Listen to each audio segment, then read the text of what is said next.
दोस्तों इस वीडियो में हम बात करने वाले हैं एक ऐसे महान वैज्ञानिक की जिनकी सकारात्मक सोच ने दुनिया बदल डाली। जिनका कहना है हमारी सबसे बड़ी कमजोरी हार मानना है। सफलता प्राप्त करने का सबसे साधारण तरीका है एक और बार प्रयास करना और प्रयास करते रहना। ये कहना है दुनिया को अपने आविष्कार से रोशन करने वाले थॉमस अल्वा एडिसन का, जो एक बहुत बड़े वैज्ञानिक थे। उन्होंने अपने पूरे जीवन काल के दौरान बहुत सारे आविष्कार किए हैं, जैसे बिजली का बल्ब, इलेक्ट्रॉनिक मशीन, भाप से चलने वाली गाड़ी को बिजली से चलाया। ग्रामोफोन का आविष्कार भी एडिसन की ही देन है। इसके अलावा भी एडिसन ने बहुत सारे आविष्कार करके दुनिया को चौंका दिया।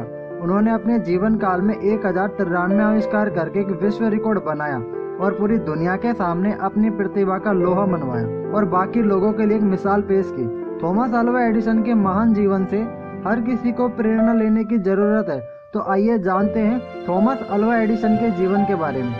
दोस्तों, थॉमस अल्वा एडिसन का जन्म 11 फरवरी 1847 को अमेरिका में हुआ था। उनके पिता का नाम सैमुअल एडिसन और माता का नाम नैन्सी एलियट था। एडिसन अपने माता पिता की 7 संतानों में सबसे छोटे थे। जब एडिसन थोड़े बड़े हुए तो उनके माता पिता ने उनका एडमिशन एक स्कूल में करवा दिया, लेकिन कुछ दिनों बाद स्कूल से शिकायत आने लगी। दरअसल होता यह था कि एडिसन स्कूल में टीचरों से इतने सवाल पर सवाल पूछा करते थे कि सभी टीचर तंग हो जाते और समझते थे कि यह शरारती और उद्दंडी बच्चा है। यहाँ तक कि घर के बाहर लोग उन्हें मंदबुद्धि बालक समझने लगे और घर पर उनकी खूब शिकायत आने लगी, क्योंकि उनके सवाल कुछ इस तरीके के होते थे कि यदि पक्षी हवा में उड़ सकते हैं तो आदमी क्यों नहीं उड़ सकता। वो बचपन से ही काफी जिज्ञासु थे, हर चीज के पीछे छिपे राज को जानने की कोशिश करते रहते थे और वो जो कुछ भी जानते थे उस विषय पर अपना प्रयोग शुरू कर देते थे। इस कारण लोग उन्हें सनकी और पागल कहते थे, पर वो लोगों की परवाह किए बगैर अपने प्रयोगों में जुटे रहते थे।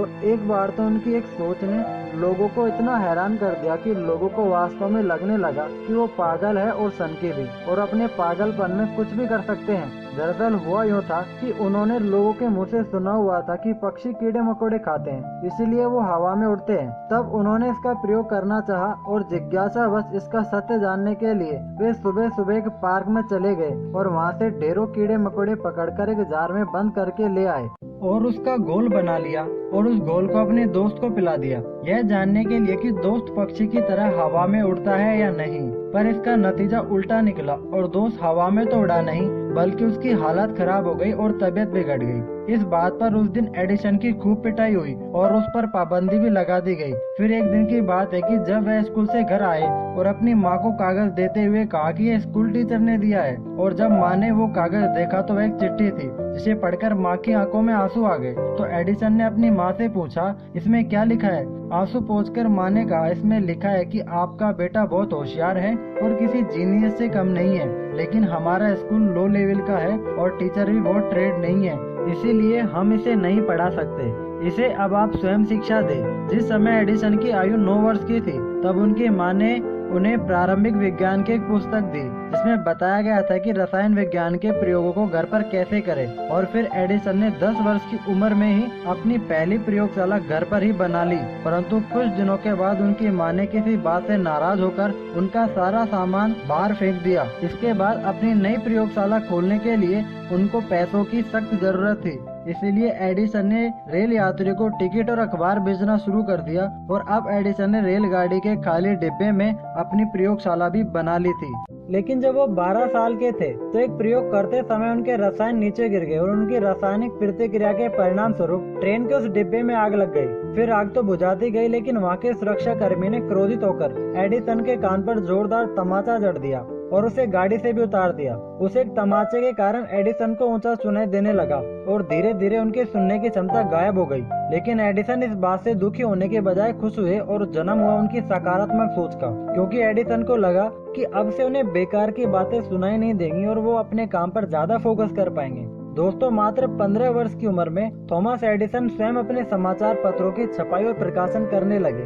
और उसे खुद ही जाकर चलती ट्रेन में बेचने लगे और फिर दिन भर काम करने के बाद बचे समय को प्रयोगशाला में लगा देते थे। समय के साथ साथ थॉमस एडिसन एक महान वैज्ञानिक बन गए थे और आविष्कार करने लगे। एडिसन यूनिवर्सल स्टॉक प्रिंटर उनका पहला आविष्कार था जिसे एडिसन बेचने में सफल हुए थे। और इससे जुड़ी एक रोचक कहानी है कि जब एडिसन ने अनुभव किया कि उनके आविष्कार की कीमत 5,000 अमेरिकी डॉलर है तो वो उसे 3,000 डॉलर में बेचने को तैयार हो गए थे, लेकिन किसी ने उन्हें 40,000 डॉलर में खरीद लिया। अब उनकी कामयाबी का सफर शुरू हो चुका था और इसके बाद उन्होंने एक के बाद एक आविष्कार करना शुरू कर दिया। और उनके किए हुए आविष्कारों में सबसे बड़ा आविष्कार है इलेक्ट्रिक बल्ब। दोस्तों, जैसे ही शाम होती है तो हम तुरंत बल्ब चालू कर देते हैं और चारों तरफ उजाला हो जाता है, लेकिन क्या कभी आपने सोचा है बल्ब कैसे बना होगा? शायद हमारे पास इसके बारे में सोचने का वक्त ही नहीं है।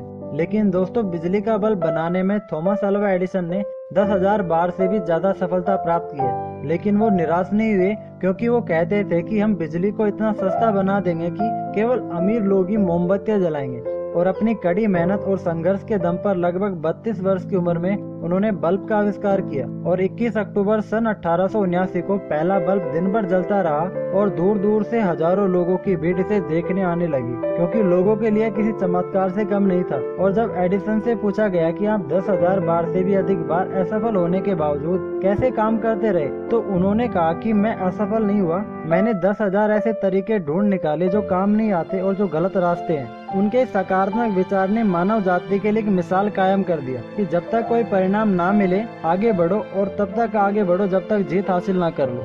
एक दिन की बात है जब एडिसन फुर्सत के क्षणों में अपनी पुरानी यादगार चीजों को देख रहे थे, तभी उन्हें अलमारी के कोने में एक पुराना खत मिला।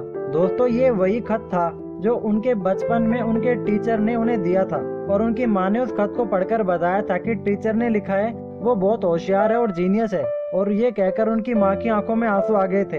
लेकिन दोस्तों, अब उनकी माँ का देहांत हो चुका था और एडिसन भी एक महान और बड़े वैज्ञानिक बन चुके थे। और इतना पुराना खत मिलने पर सोचा जल्दी से देखता हूँ मेरे बारे में और क्या क्या लिखा है। एडिसन ने उत्सुकता बस उस खत को खोलकर देखा और पढ़ा, लेकिन उसमें जो लिखा था उसे पढ़कर एडिसन रोने लगे, क्योंकि उसमें लिखा था आपका बच्चा मेंटली वीक है, उसे अब कभी स्कूल ना भेजें। एडिसन कई घंटों तक रोते रहे और फिर उन्होंने अपनी एक डायरी में लिखा कि एक महान माँ ने मेंटली वीक बच्चे को सदी का सबसे ग्रेट साइंटिस्ट बना दिया। यही होती है पॉजिटिव पेरेंट्स की रियल पावर। इस महान वैज्ञानिक थॉमस अल्वा एडिसन ने 18 अक्टूबर सन 1931 में इस संसार को अलविदा कह दिया और जाते जाते पूरी दुनिया को रोशन कर गए और उनके सम्मान में पूरे अमेरिका की लाइट एक दिन के लिए बंद कर दी गई। आपका कीमती समय देने के लिए धन्यवाद और इस वीडियो को अपने दोस्तों को शेयर कीजिए, क्योंकि ऐसी कहानी सभी को सुननी चाहिए। और अगर आप चाहते हो आपको ऐसी कहानी मिलती रहे, इसके लिए हमारे चैनल को सब्सक्राइब कीजिए।